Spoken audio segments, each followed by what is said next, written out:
The recording. Good evening, leaders, visionaries, and change makers. It is my privilege to welcome you to tonight's Unfolding Capacity Virtual Leadership Masterclass. This is a flagship platform where leaders are shaped, organizations are strengthened, and futures are transformed.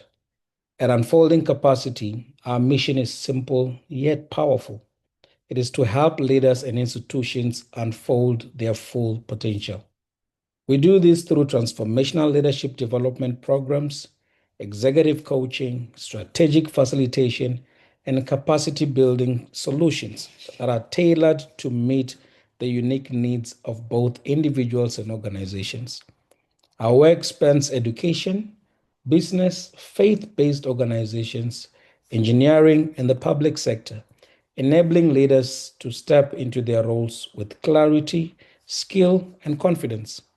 Since the launch of the Virtual Leadership Masterclass, we have hosted some of the continent's most impactful voices, leaders whose stories, strategies, and lessons have inspired thousands to lead more intentionally.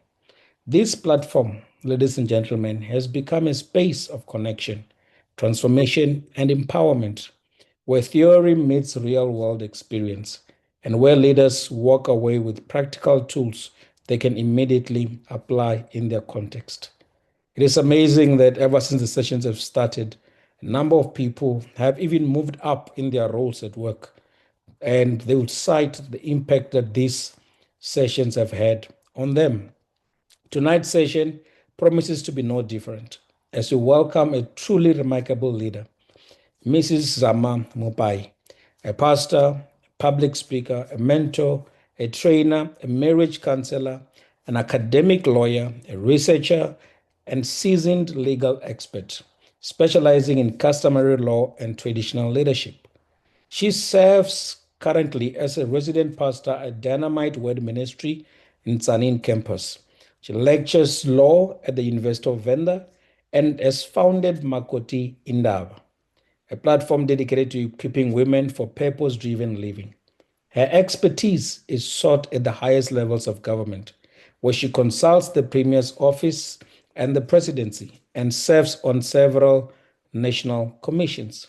Her topic tonight: the silent strength, women, customary law, and the power of influence, with the sub theme reclaiming women's voice in traditional law in tradition, law, and society will challenge and inspire us to rethink leadership, especially how women can lead reform and advocacy from within cultural frameworks, influencing change without losing identity or integrity. I'm excited in this Women's Month to begin with this powerhouse. To all who have joined us, thank you for being part of this growing leadership community. I encourage you tonight to lean in, to take notes, to engage in the chat room, and allow the insights shared tonight to stretch and inspire your leadership journey. Please join me in giving a warm welcome to our guest, esteemed leader, Zama Mopai. Now, ma'am, you are welcome greatly into our session tonight. And I thought, uh, as you are here, maybe we can just start by getting to know who is Zama Mopai. Yes, I've given a lot uh, background, but I want to hear from the horse's mouth. Who is Zama Mopai? And from all the things that I just said now about your roles that you play as a pastor, as an academic, as a legal expert, as a mentor, as a mom, and as a wife, can you just share a little about your journey and how these different callings have come together? Wow, thank you. I'm going to put on my video so that when I speak, people would see who is actually speaking, just briefly. Well, thank you very much, man of God, for the introduction. And I also want to greet and acknowledge everyone that is here. I can see some names that I'm familiar with from Dynamite Word Ministry as well as from Soul Justice. Thank you for joining us. Well, I'm not sure what else I can say because you seem to have read everything. If I was the dying type, I would say, wow, they should invite you to read my obituary. But unfortunately, we don't die. We're waiting for rapture. So, but you have rightly said a lot about me. What is it that I can add to what you've just said?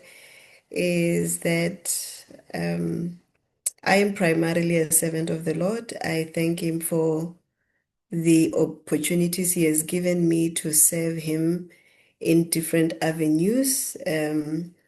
Because you know what the Word of God says. He says, God has chosen that He would make known His manifold wisdom through us, the members of the church.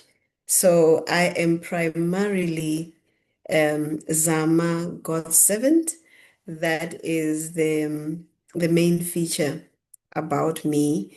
And I endeavor to serve the Lord in different platforms. I have been taught by a remarkable man who also is my husband that serving the Lord is so broad. One of the things that one needs to know and to, you know, as a Christian, to what is the word? To endeavor is to colonize the world through kingdom principle. And that would mean you have to go into the different avenues where we have been previously afraid to occupy or previously thought they are not for the Christians. And I have since been doing that, and I've seen the hand of the Lord mighty. I have seen change, I have seen influence, and it also afforded one an opportunity to expand in capacity, to expand in understanding, and thus to be relevant and contribute to society in different ways. So that is me. I am also a mother, one of my favorite titles that I hold. And I use that also as a platform to contribute to society. I raise my kids with their future in mind because through parenting, that's when we get an opportunity to contribute positively to society by giving well-rounded people that would be of value to their society. Yes, but otherwise, everything else you have said, it describes me and what I do. Wow, this is amazing. This is amazing work. When you speak, uh, just how you speak, and one can try to compare how you speak and all that I've said about you is like, really? This person who's speaking so softly is doing all these wonderful things, lecturing, speaking in public, starting institutions, pastoring, you know. But yeah, it's amazing. And ever since I've known you, you've always been that woman who's calm, but so centered and strong. And today's theme, I think it Thank works you. perfectly with who you are as well. So look, I'm not even going to waste more time. I'm going to hand it over all to you, ma'am, to just shower us with your wisdom. And yeah, let's take it from there. Thank you very much. I have been asked to share on a very, I'm just trying to check. Is this the one? You know, I'm used to Teams. Okay. Please let me know if it's projecting on your side. It's I'm not so Yes. conversant with this one. Yeah. I'll let you know. Okay. There you go. You can just go to All slideshow. right. It'll be fine. Yeah, perfect. It's not perfect. Okay. Thank you very much, colleagues. brothers and sisters, all the different um, relationships that are represented here. Thank you very much. And man of God, thank you so much. It's lovely to see what you're doing actually. I have known you from very early days, and I've always known that this one is serious with life. And to see you open a platform such as this and to serve society, communities, and different organizations, touching people's lives in this kind of a platform, it's just heartwarming. And may God continue to bless you, and may God continue to strengthen you and give you wisdom to do more. Well, disclaimer, I'm not really sure what kind of uh, um, what do you call what is the word? It's not coming, but in stats, it should be something demographics. I think that's what I'm looking for, that I hear. So you'll excuse me, though I'm not really excusing myself that much. My language is of God, so I can't really. If you catch me speaking too much about God, or inclining to the Christian faith, that is what I know best, and that is what I'm bringing. But it is for everyone. Well, I have been given a big task, I must say, to speak about the silent strength, and this is one of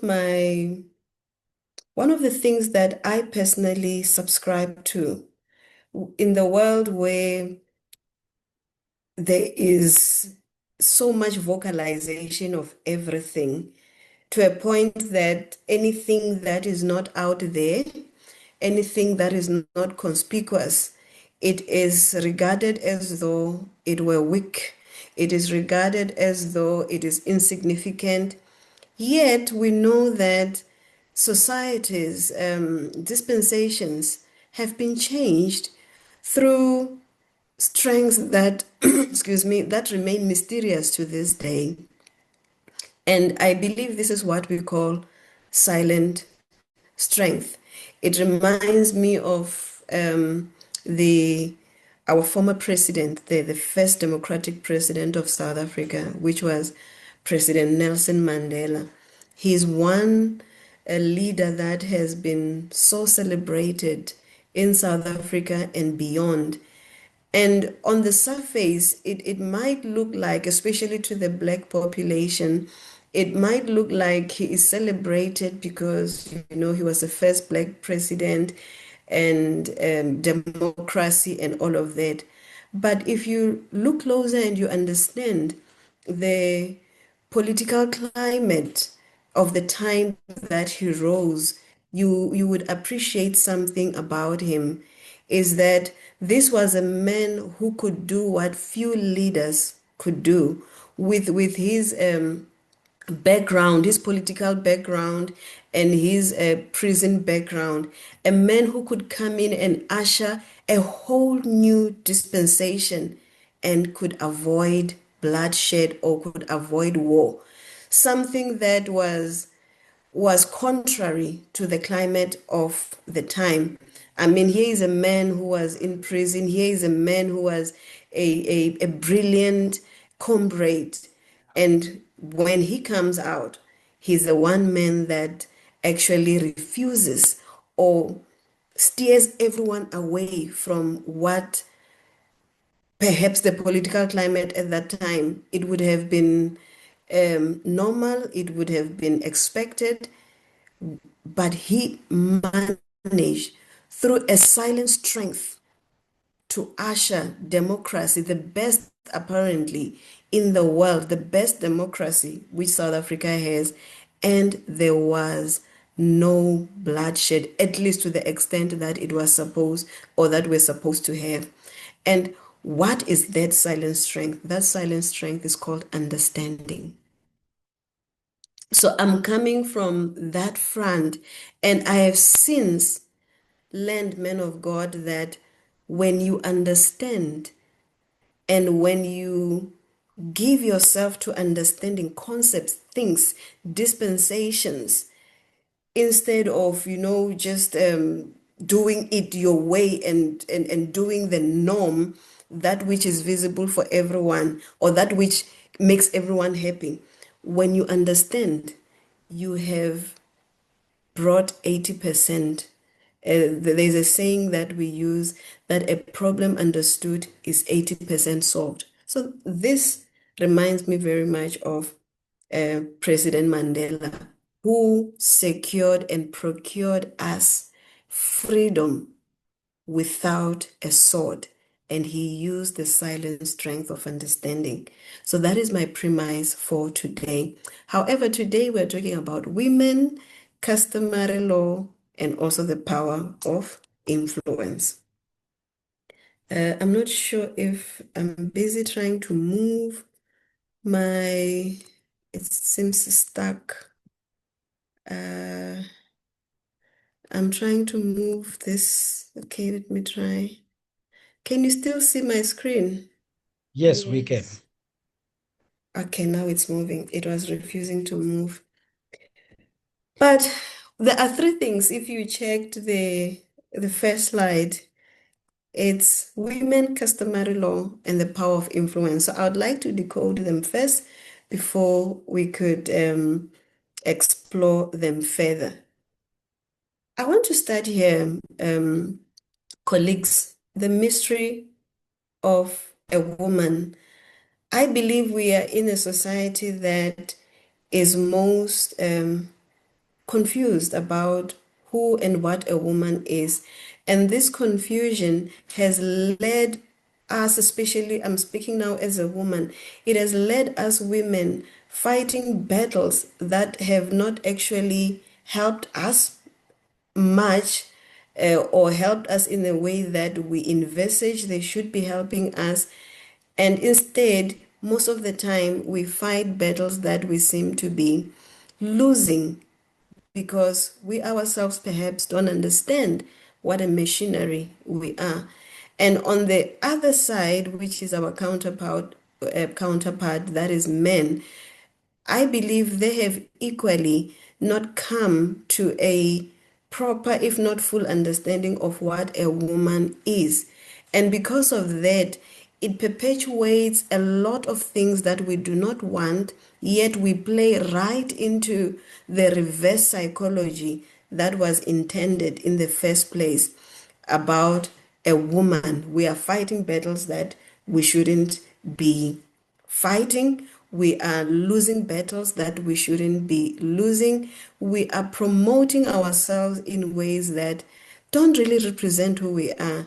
And in the end, the society remains frustrated about women. And we all agree something must be done about a woman. Something must be changed about the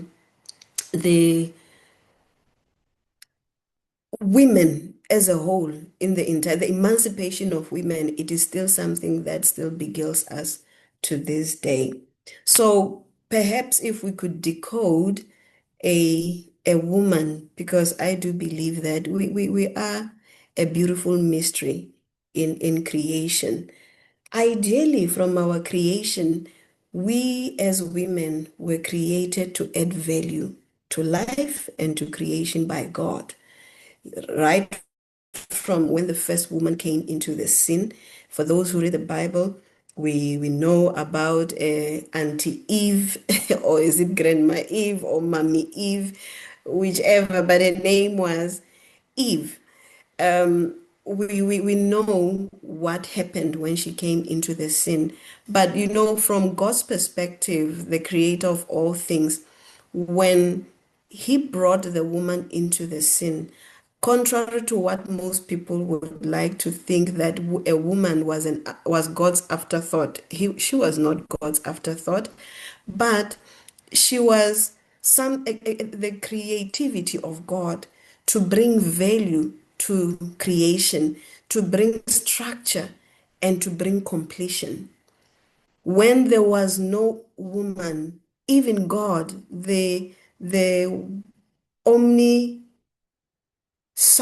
God, the all-knowing, the all-powerful, the all-wise God, he could review his creation and realize there is something that needs to be added for this whole thing, this whole ecosystem on earth to have value, to have structure, and to be complete. And of all things that God could bring, he brought a woman.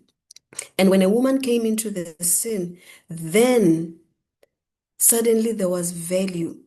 Suddenly there was structure. Suddenly there was a sense of completion. And as long as we do not understand ourselves as women to be those that bring value to this whole chain, those that bring structure. Structure simply means that we make things easy to recognize. Just practically, as women, we organize things. They say you give a woman food, she brings you a meal. You give a woman a house, she turns into a home. It is a strength. But we live in a society where we have been hit with reverse psychology, which is still part of the ills of society that have hidden in what we call modernity. And what do I mean by a reverse psychology? I'm not sure if you would agree with me. Some may, some may not. And with my legal background as well, I stand to put my head on the block on this one. We have created a culture that seems like it is elevating women, but in its fabric, it is actually disintegrating the the essence and the beauty and the significance and the value, if I may say, of a woman. How? There is what we call equality versus uniqueness when we speak of the mystery of a woman. Society, philosophies, in a camouflaged attempt to bring what women have always been crying for, emancipation, they have given us the theory that we need to strive for equality. I know this might sound a bit controversial. We must strive for equality. That, for me, it has been the beginning of many issues. That should have never been the approach in the first place. Because when you are called to equality, then you need to know what's the counterpart. What was society and the philosophers that started some of these groups and some of these yes, let's just leave it to philosophy so that I do not get political too much. Equality, we were told and inspired and motivated to aspire to be equal to a man. But that was the wrong formula. Because when we did that, it means we relegated our womanhood away. You see, once you want to be equal to someone, it means you have to leave your identity. It means you have to leave who you are and match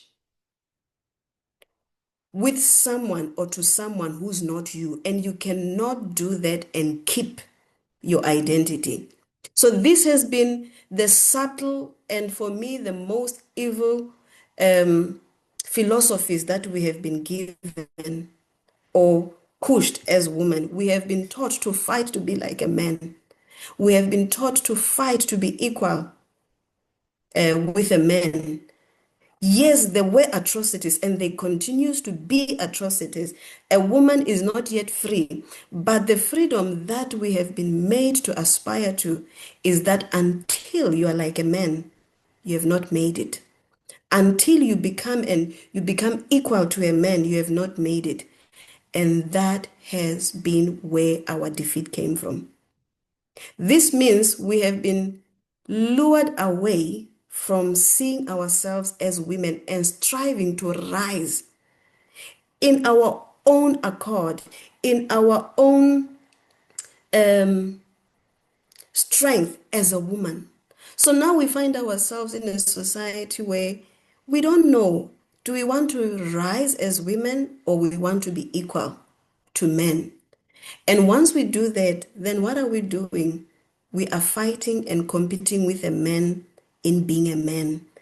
And then womanhood is left behind.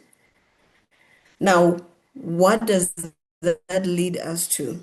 The society continues to be void of the power of a woman because everybody's striving to be a man. And sisters, we cannot beat men at being men. We can compete with them, we can emulate what they do, but we were not created to be that. There is a power in being a woman that is yet to be discovered, embraced, and harnessed. So we have been fed this philosophy, we have been fed this narrative that our, what is the word? They call it uhuru, our freedom is not yet until we are like a man. So I'm here today to challenge you, ladies who are here, and men who are listening. What are you striving for? Do you understand the mystery of being a woman? Are you striving to be another man or you're striving to be a woman? So we have to choose. Do we want equality, meaning being the same with other people who are comfortable and who are mastering being themselves, or we want to elevate our uniqueness and the mystery, the power, silent or not, but the power that is locked up in being a woman? I believe a woman still has a lot to offer as long as we learn how to embrace womanhood. Because if we continue like this, sisters, then we are playing right into the philosophies of this world. There will be uniformity, and that will be the end of the female or the woman species. Because then we'll all be the same. We'll all be thinking like a man. We'll all be thinking like males. And that special touch, that special value that we add, that structure, that completion that we bring will be forgotten.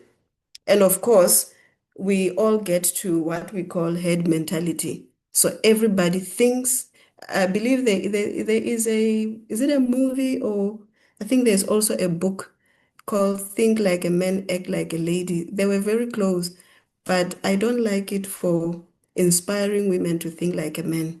We need to continue being women.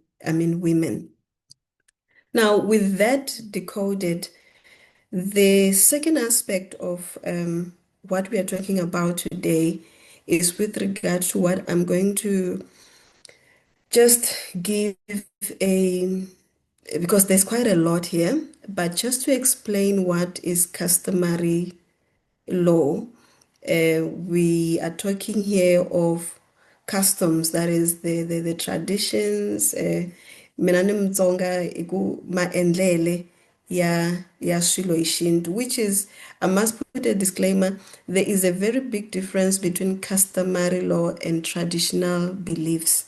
So I'm not much into traditional beliefs. I'm into the legal system where we do things in terms of the African legal system. So here we're talking of customs, which are actually usages, what people call cultures, what people call their traditions, the practices that we use as an indigenous communities that facilitate one aspect of life and another, which we consider law and binding to ourselves and the society. And another thing about customary law is that it is a communal type of a legal system. It has its pros and cons, because when you speak of customary law, men of God, you on the negative, you have to give up your individuality, which is where we have problems with customary law most of the time. But it also promotes a communal living, a lifestyle or a culture where most of you might have heard this saying on Ubuntu, that it is a culture where you understand that I am because others are. So you look out for the good of the community where you are.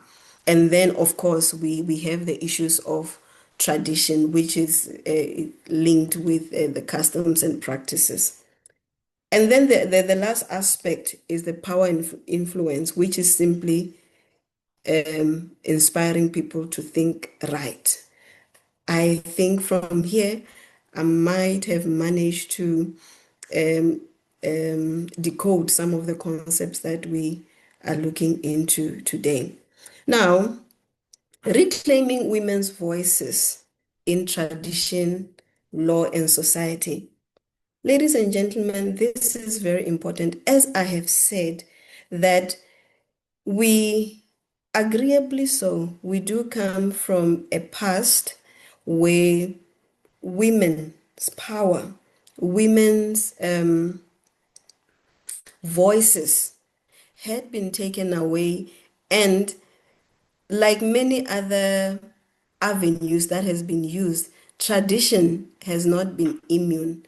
Today we speak of patriarchy in tradition. I hear a lot of people even say a customary law is patriarchal in nature. Well, it's nothing peculiar to customary law. It's how society has been and continues to be.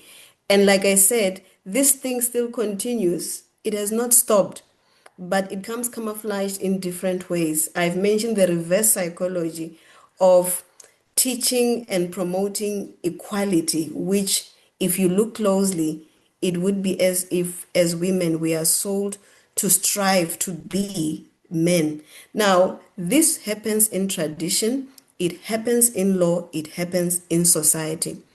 So today we are looking at, in all these things, how do you reclaim, or how do we reclaim our voices as women?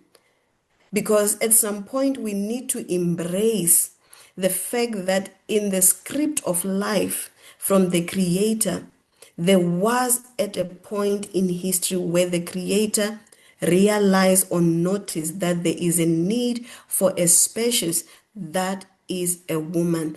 And we were given our place, and that place was so significant that the whole ecosystem of life, we had a major contribution to make. So that's what I mean when we say we are reclaiming our voices as women.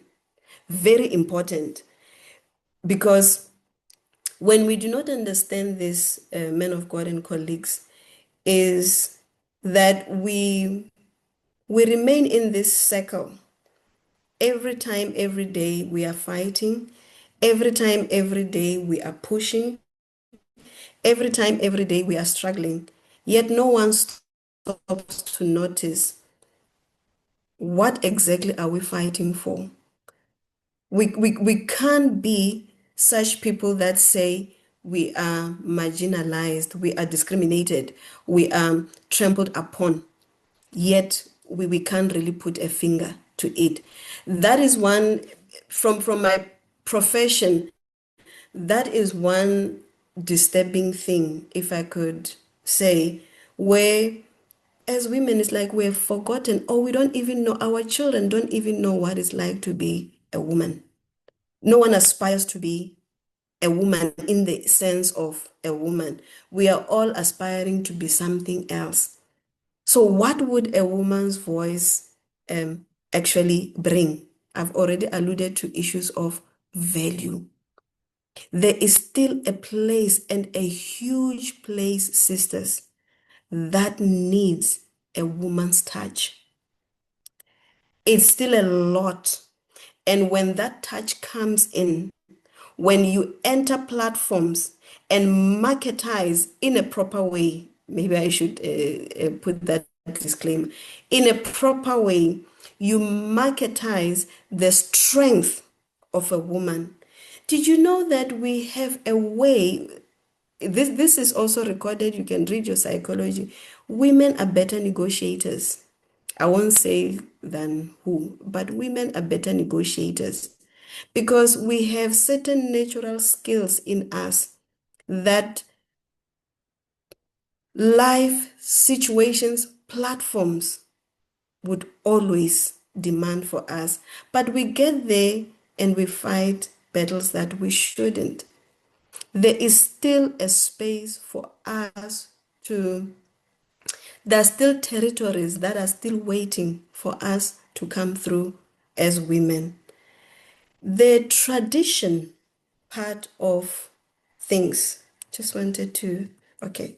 The tradition part of things, we also see recently that there is a lot of evolvement that comes with or within traditional space for women.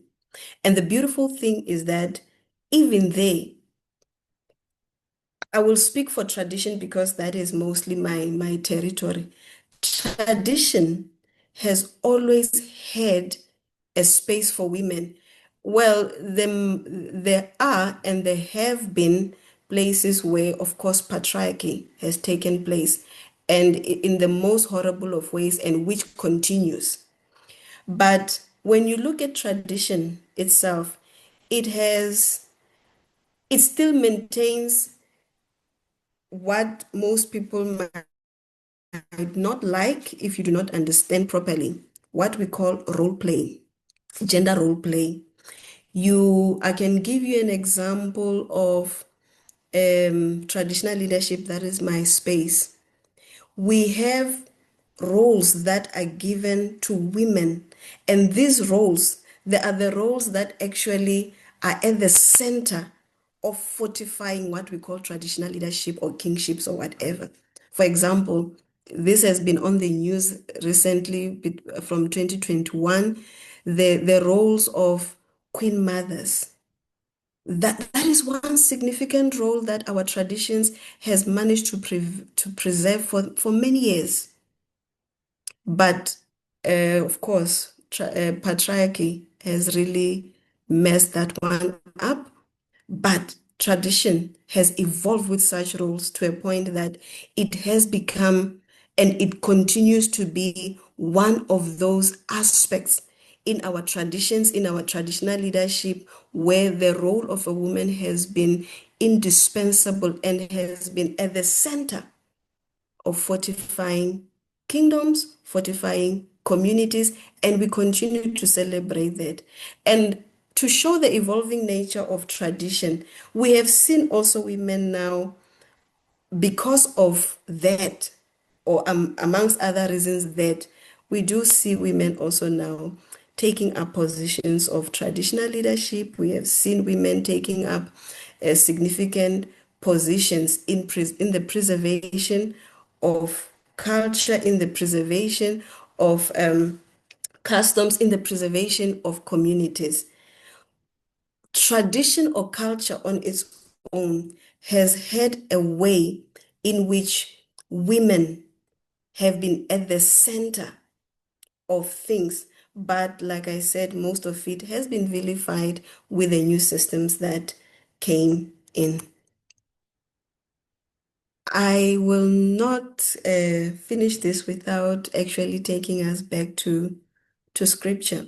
For those that read the Bible, just to show you the nature of tradition and the flexibility of tradition and the resilience of women within our traditions. It is not peculiar to indigenous communities.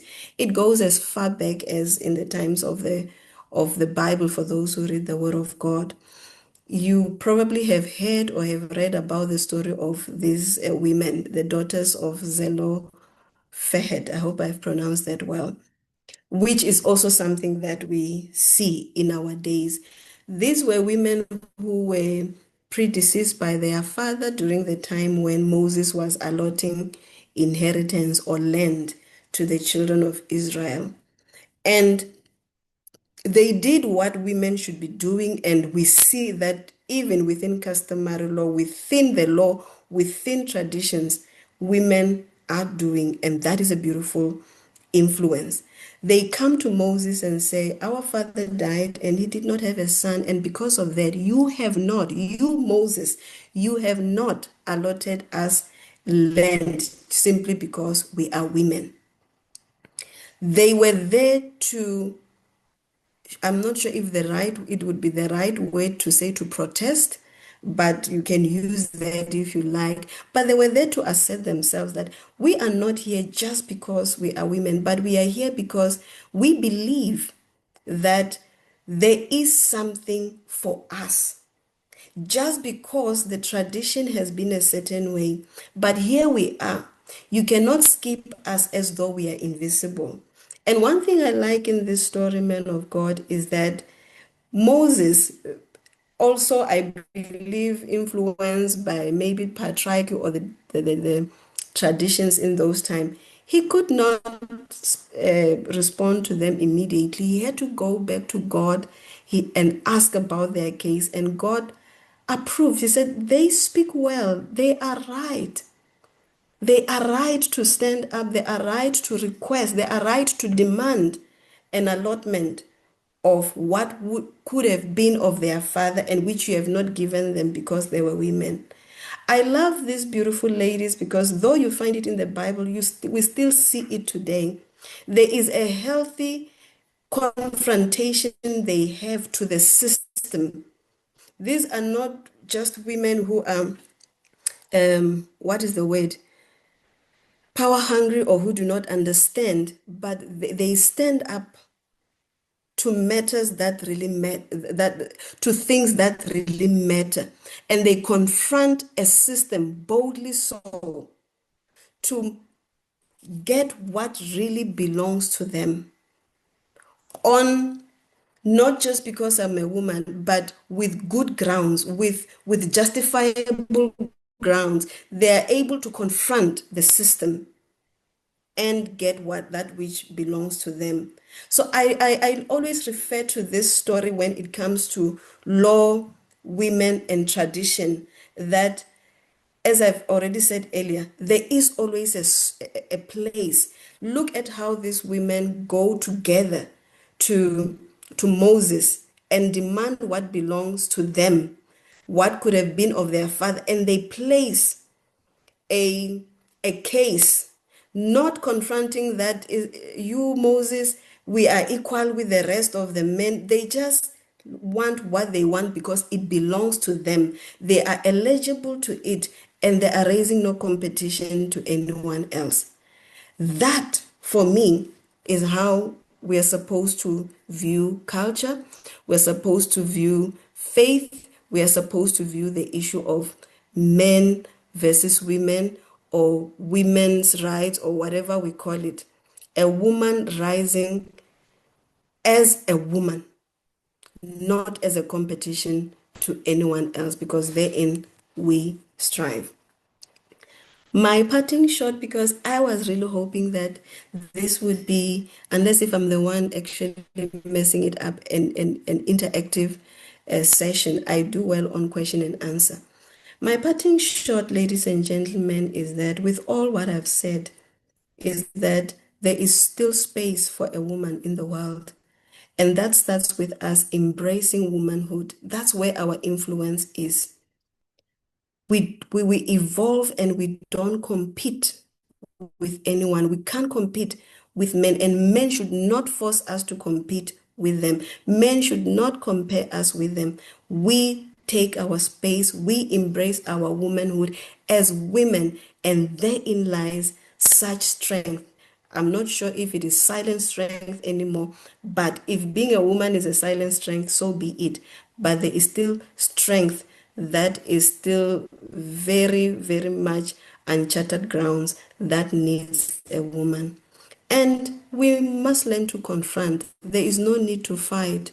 Yes, where there is a need, maybe, if the systems, and which I must attest, there is still a difficulty, but we have instruments in place that allow us to actually be emancipated.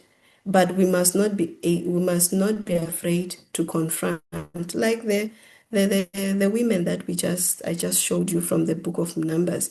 There is no need to fight. We confront. That is where influence is. That is where we influence people to think right about us. And we must learn to say no to polarization. What do I mean by this, ladies and gentlemen? Polarization, it means one who's not clear. When you are not clear, be it as a woman or as a man, when you are not clear of your place, when you are not clear of your role in society, whether we want it or not, there are roles in society, there are roles in life. Everyone has a role to play. There are roles that can be according to different genders. There are roles in terms of me different from you, but each one has a role to play. But we ought to be very careful. And I'm speaking, yes, understanding the law, understanding the society, understanding the systems. But I'm also speaking as one that has come to understand that there is a subtle and a very cunning what we call culture in society that is out to polarize us, that we are not clear, that we don't embrace that which we are unique in. And in the end, we will all be the same.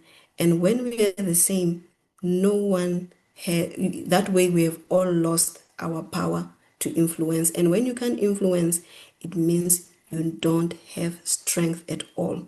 So this is my parting shot, and I'm hoping that we can have an interaction on this, especially when it comes to customary law. I wanted to make a presentation on some of the developments in customary law, men of God, but I am unable to do that because it's quite a lot. So I'm making myself available to any questions of law that you might have concerning customary law. It's easier for me to update people on the status, legal status on different aspects of law, customary marriages, traditional leadership, and succession in terms of customary law. It is easier that way when I can answer your questions. That way it's meaningful. But let me leave it at this for now. Thank you. Wow. Uh, wow. I really think that this is not enough. Yeah, I feel you've said a mouthful, but I feel like there's so many areas that you just hit at the tip, and there's just a huge iceberg underneath. And yeah, so I'm just going to open this opportunity to anyone who has a question or a comment to just show by lifting on of their hand. But thank you so much, woman of God. Thank you so much, Pastor Zama. I have a number of questions myself, but if anyone here has a question or comment, please feel free to show by lifting of your hand, and then I'll point you. But while we are there, as people are preparing to lift their hands, or even if you feel like it's difficult to lift, you are allowed to also type the question into the chat room. But while we're there, woman of God, you close off here on the developments in customary law, and I thought at the with the background of what has been happening in our country recently, especially on women leadership, traditionally, for that matter, like women becoming queens, um, Mhm, as successor. I've seen it even in my family or from my mother's side. So mhm, the eldest child is a female, but mhm, then the one who ends up being crowned as the successor becomes the male, who's mhm, the eldest child. But then, with all these challenges now, or with these developments, what is happening right now in this area? Can women succeed, you know, as mhm, the next traditional leader in terms of the customary laws, legally so? mhm, mhm. Maybe we can just start there. We Yes. can come back with the rest of the things that, according to what you Mm. presented. Well, the simple answer is yes. Women can succeed. The only thing is that what has been removed is the gender discrimination or the gender exclusivity that only male can can inherit. However, the law says even though generally women are now also eligible to succeed, they must also be in a position where they they satisfy the requirements according to custom. I can give an example. Let's say in Ngachivenda, a successor would have to be born of a certain woman in the royal family, who has been married a certain way or for purposes of succession. So should it be that that female person or that woman or that child, the female child, is born of that woman? I believe you call them Zekiso wife. Now we have come to a point where customary law on its own is evolving. But what the law currently does not permit, even though it does recognize gender equality, is that me being Zama, just because I am born of Ramsanda and I believe I'm a woman, but I do not fall within the category or the lineage that is eligible to succeed. I will not use my equality, my gender equality to make out a case. I will still need to show that even if I were a man, I would be eligible.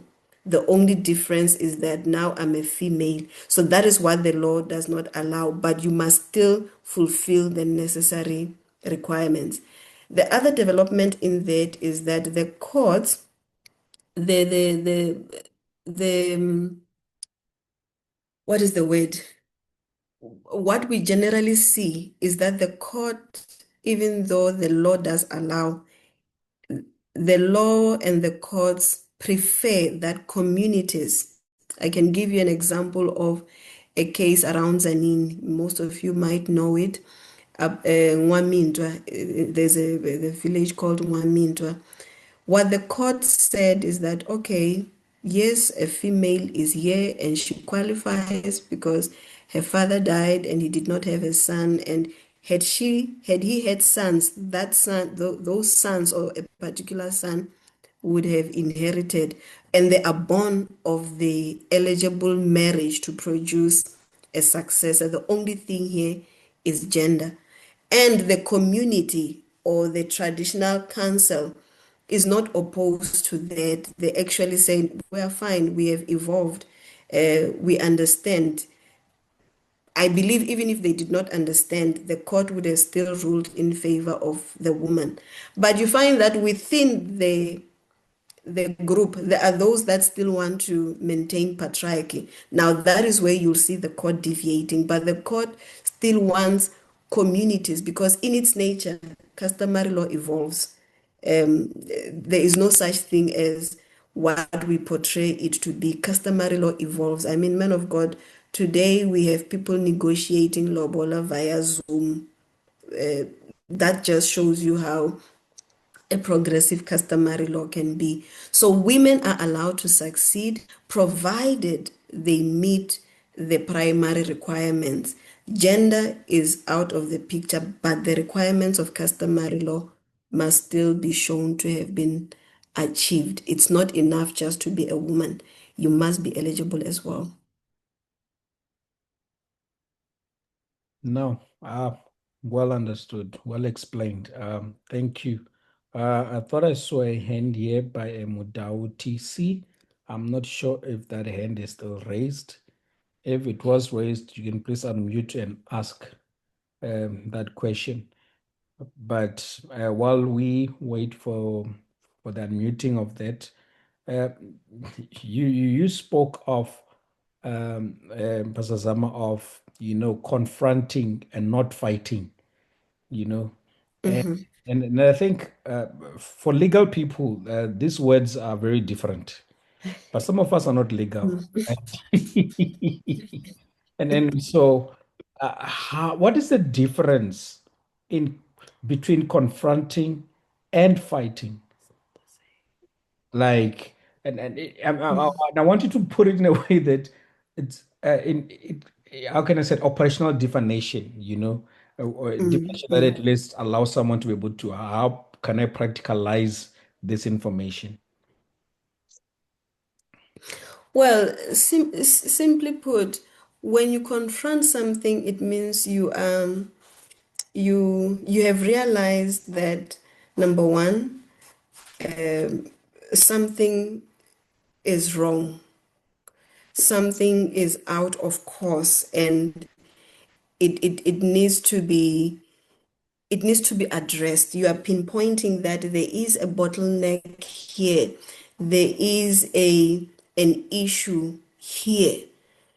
And this would differ from someone who sees a problem and walks away, and then you complain and cry in your cocoon. Confrontation, it means you step up and participate in identifying and calling out that which you believe is wrong. Whereas fighting, I think fighting, we all understand what it is. It's usurping power. It is disruptive. It's not, um, you are not serving the interest. It's about a win or lose. And of course, when you're a fighter, you're looking for that. It's about you. If it disrupts the whole system, so be it, you're going to get it. So that is the difference. Confrontation is more cooperative, it's more understanding, it's more um there is a cohesion that comes with that, whereas fighting can be very disruptive and everyone just ends up with nothing at all. So that is why I said, as women, let's avoid this notion of fighting, because it leaves us with no gain. It leaves us, it even takes away the influence. But confrontation, on the other hand, is going to require a certain level of understanding. It's going to require you to expose yourself to knowledge. It's going to require you to grow in understanding. It's going to demand from you to develop strategies. Then in the end, there we now speak of influence. Whereas with fighting, um, no one wins anything. Wow. Okay. Yeah, I see. The other is about winning or losing, and the other one is getting the right things done and transformation, if I can put it that way. I appreciate it. I think I'm not sure if Mudao's TC is still back. Is back. Are you available, Mudao TC? Yes, Oh, yes. yes, I Go am. ahead. Please go ahead. Th- Oh, thank you very much, Unfolding Capacity, for this opportunity. I would like to appreciate you for what you have done, recognizing women and preparing this kind of presentation. To Zama, thank you so much. My heart is Thank you. bubbling. Thank I'm you happy to for hear that. facing the oh, thank you for facing the bull direct, straight, without hesitation. You are very right. This confusion and competition between men and women had destroyed lots of families. There's no way that men will surrender to a woman kingdom, because the Bible had already told us that a man is the head of the family. And I think it is high time we join hands, women, and go down and try to find out who we are. You are very right. And for me, I'm highly motivated. And I think it will lessen competition, because competition delayed us from finding out who we are. And we end up dying trying to prove that we can do better. Thank you so much. You are very right. And I really appreciate you for spreading this good message to everyone. Thank you. Thank you so much. Thank you. Wow. Thank you so much, ma'am. Yeah, I'm gonna come with another one, eh? And I'm asking this, and I'm thinking in here we've got younger women as well, we've got young men as well, and yeah, my little sister is here as well. So I think it's important that I ask this question, and I want to ask the question that here we are as young women in a corporate environment where the, the corporate culture of where we are at seems to recognize or seems to be very biased towards men, right? And and myself as a female, I feel like I'm equipped, I can do well, and I'm happy doing it as a with how can I put it with women characteristics like being feminine as I am, right? How do I then, when I notice that, look, there seems to be continuous bias that is towards men, do I change myself? Do I evolve into being similar to men so that I can then move forward? Or do I maintain who I am and who I think a woman is? Just maintain my identity, as you said, and just hope that, look, I will still be recognized. How do I navigate that space as a young woman or as a woman in that environment where recognition is always taken to the other side? And you can notice that. What Yeah. what role do I play? Well, thank you very much for this question. It's very important because we cannot deny the fact that there is still a lot of discrimination. But here is what I've observed. I also have the privilege by God's grace that you one participate in some important structures of institutions where this kind of discourse would arise. And I have learned by observing a few ladies that have been in that similar situation. And please, my fellow ladies, hear me on this one. It is true, what you're saying, men of God, that women can still be taken advantage of or are still taken advantage of because they are women, and you find their counterpart men moving forward. But here is what takes us back. I'm going to give an example.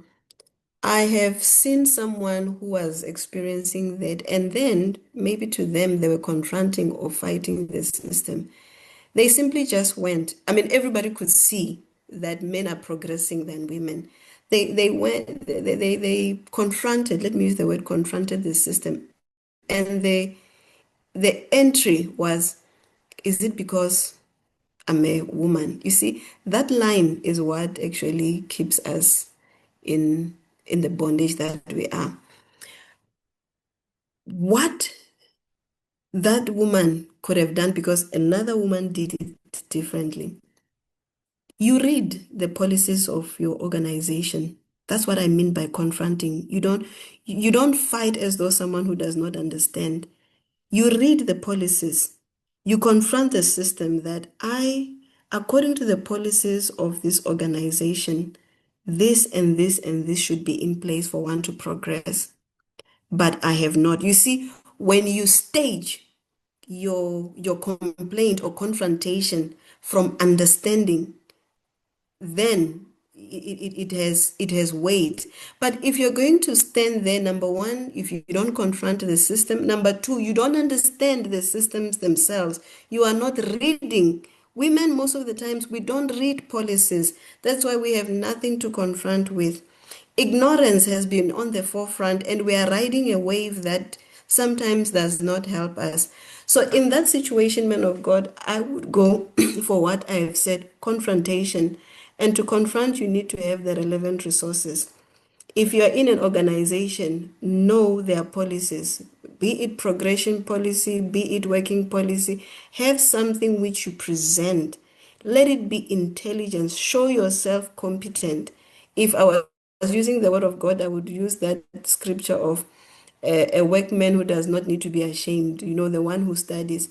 So sift isolate issues until the one of gender is clear. But if you're going to just fight the system, then we perpetuate. Then they even scoff us and say, everything is about I'm a woman. Everything is about I'm a woman.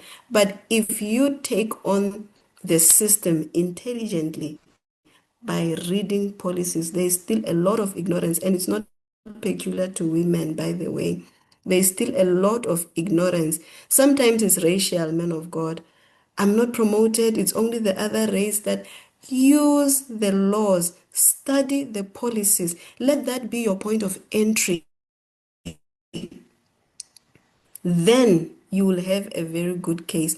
But if we're just going to fight systems, those that we are competing, those that we are confronting or fighting, they are busy using laws, they are busy developing policies, they are busy developing systems, and it will be very difficult to fight against a system that you don't know. So my advice is, as we get into these different cooperative organizations, let's read those contracts they give us, those policies they make, read them. That's a point of entry.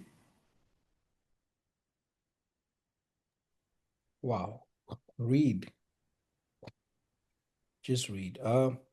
Yeah, thank you. Thank you, ma'am. I don't know if is there anyone else who has a question or comment right here before we get to the parting comments and closing comments from our guest. You heard that she's a wife and a mom, and she needs to go back to that. But if you have a question or a comment, please feel free to write in the chat, lift up your hand, or just unmute and go ahead so that we can ask that question. But, ma'am, it's not just women who are here, they are men. And I just want Yes. you to put you on the spot and say, what role do you think exceptional leader men or men who are leaders can play in creating cultures in their institutions, either at schools, either at government departments, either in hospitals, either in corporates who are leaders in those spaces? What role can good leaders who are men play in ensuring that women don't feel like they have to be a certain way and they cannot be themselves in order to progress and to lead and to be recognized in those spaces? What role do current leaders who are men, who have the good heart, and who may have biases that they have not noticed, what can they do? First is for a man to realize being a man is not a, can I say this? Being a man is not a privilege. It's not an achievement.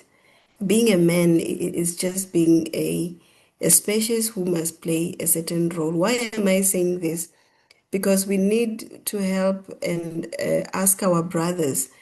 This thing might have been fed from society, yes, that we treat manhood as an achievement.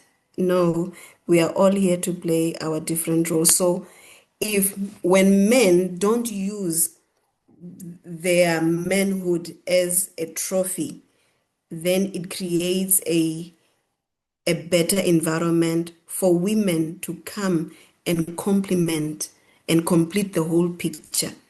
But if you are going to treat being a man at home or being the brother amongst your sister as a an achievement, as you use it from a superiority complex, that's where our brothers mess things up for women, and that's where we actually resist the way in which God created this complementary role. So I would say the first thing is to dismantle the notion that being a man is a position of privilege. Some would even go to an extent that women are there because men were. No, God even said it is not good for you guys to be there. So it's not an achievement. Uh, be a man and play your role as a man, and allow women to be themselves without feeling they're inferior. I think that is because it's subconscious sometimes. So an introspection, our brothers to check, do I create a conducive environment for women to thrive? If you're a husband, if you're a brother, just check, just inspect your perception of women. In fact, not even of women, of you as a man. What bias do you have?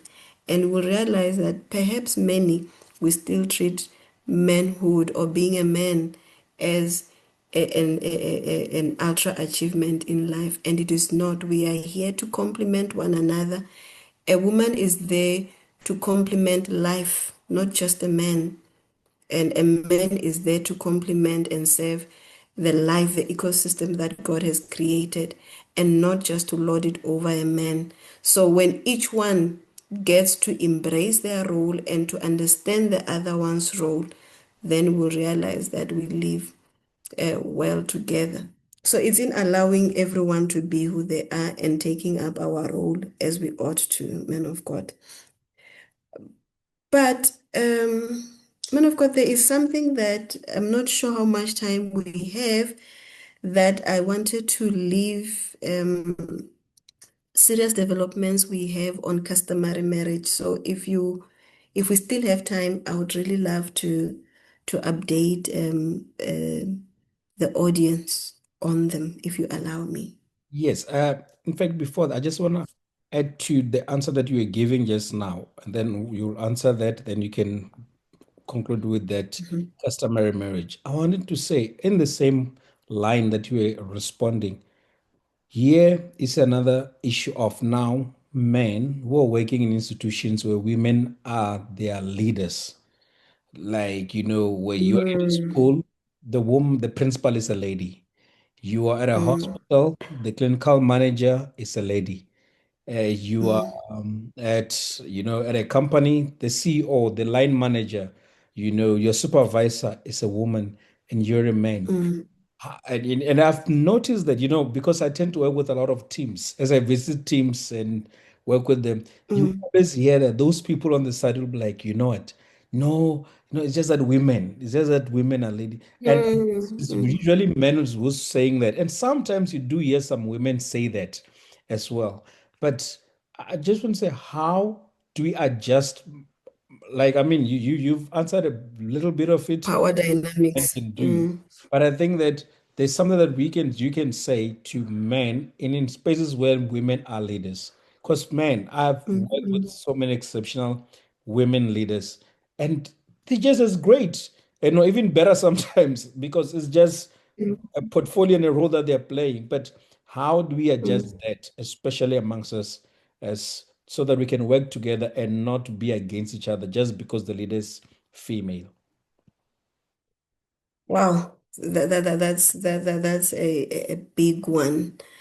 And I can sum it this way. Maybe let me start with an analogy. Why a son would love and respect their mother, it's not because of her gender. He or she respects and honor the mother because of the office. So there is what we call the office, where you are compelled to. It's a law of life that we should never lose sight of. It also applies in marriage. Respect the office before you get to the issues of gender. Hence, I started with the analogy why a son would honor and respect their mother. That male, that son, is not seeing gender, is seeing an office, is seeing someone capable. Kimma, nimianga. He won't say it's a female parent. They honor the office. So if I am a female and my superior is a male, before I even get to the gender dynamics, we are taught to respect authority, and authority is the office. That's what I meant, that it also translates to roles. The same thing in marriage. Though we know that the man is the head of the family, that headship, it's got nothing to do with gender. It's the office. being a wife is an office, is not simply a gender issue. So I would say, if you cannot respect an office, woe unto you. It's beyond gender. It could be age, it could be anything else. If somebody younger than me is my director, I cannot say, "Hoy ngwana, I'm, an intelligent person, a person who understands life, also understands respect office. Allow me to just step into the Bible a bit.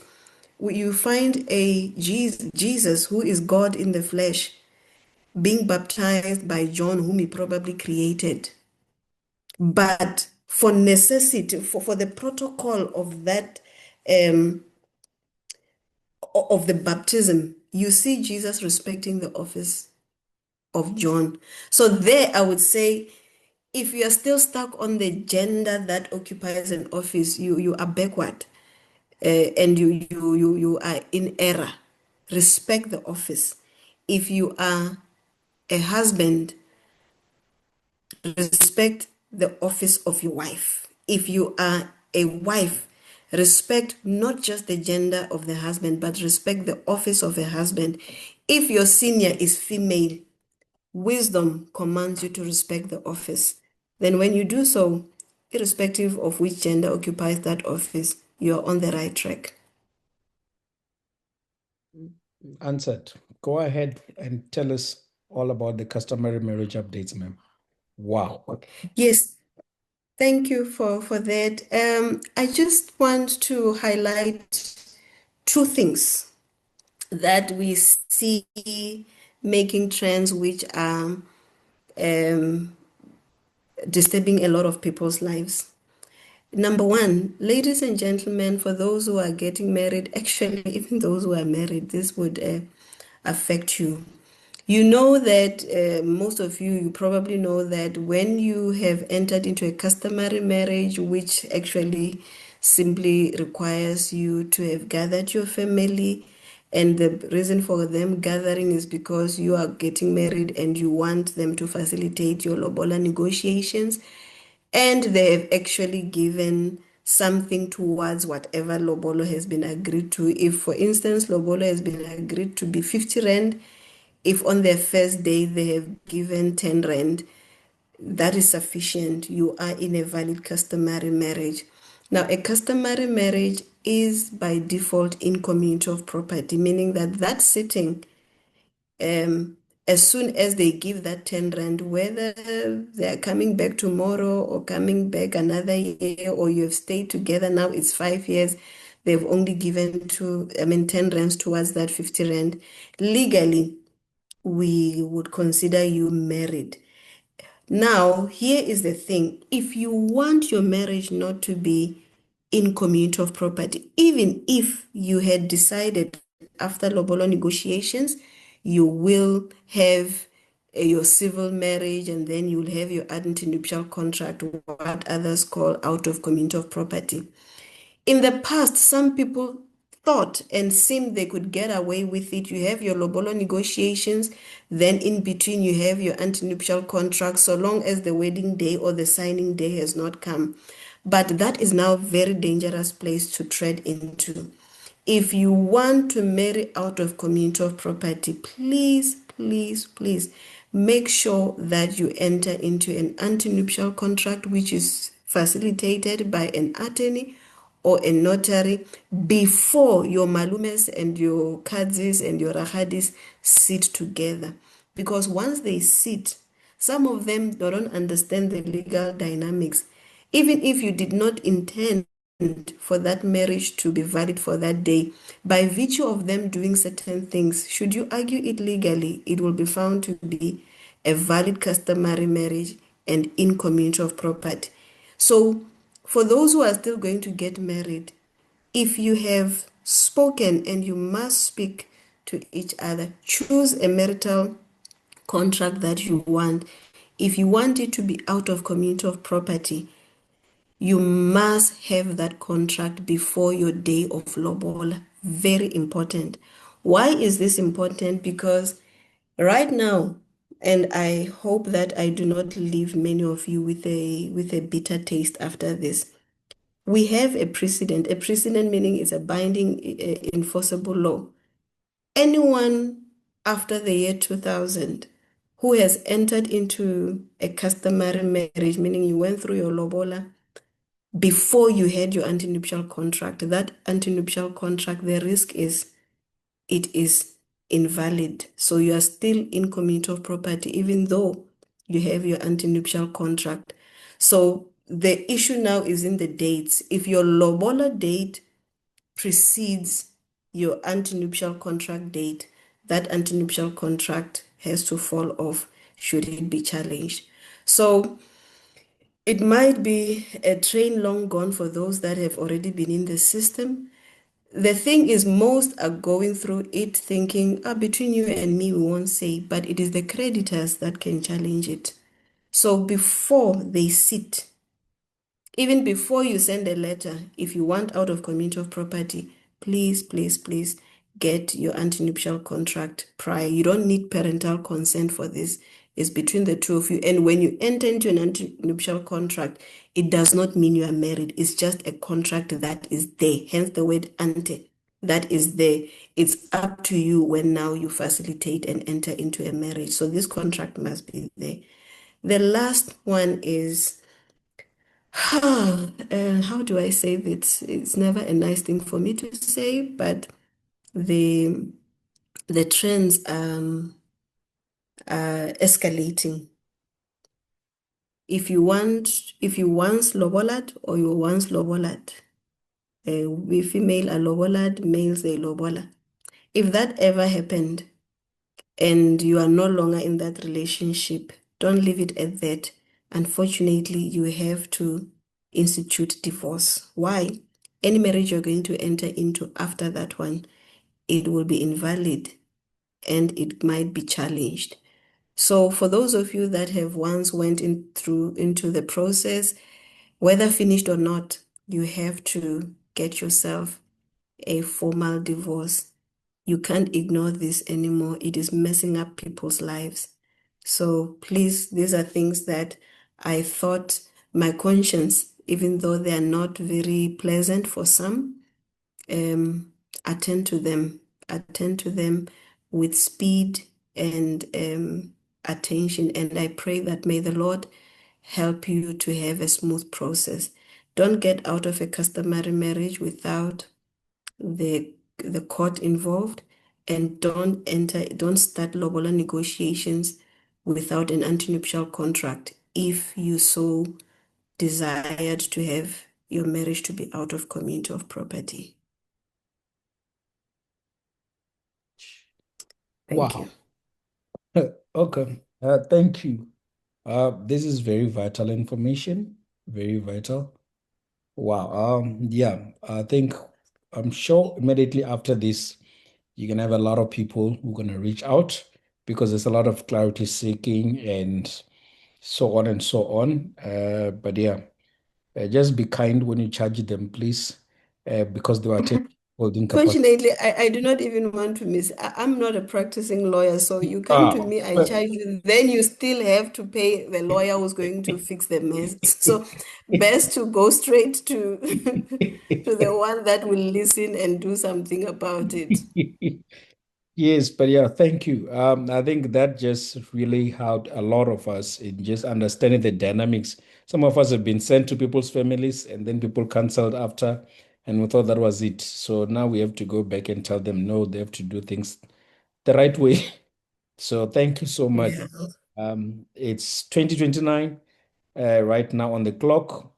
Everyone that is here, thank you, thank you, thank you for attending and for being part of this wonderful session, the first of the next few sessions that we're going to have with special women leaders that are exceptional in their spaces. To Pastor Zama, thank you for giving your time, your wisdom, your insight. I'm very much sure that there's gonna be a request that we have you once again, just to deal with the issues of law, especially customary law. But thank you so much. You advise a lot of great sending people, and you've afforded us this opportunity to hear from you tonight. Thank you once again to your family for releasing you.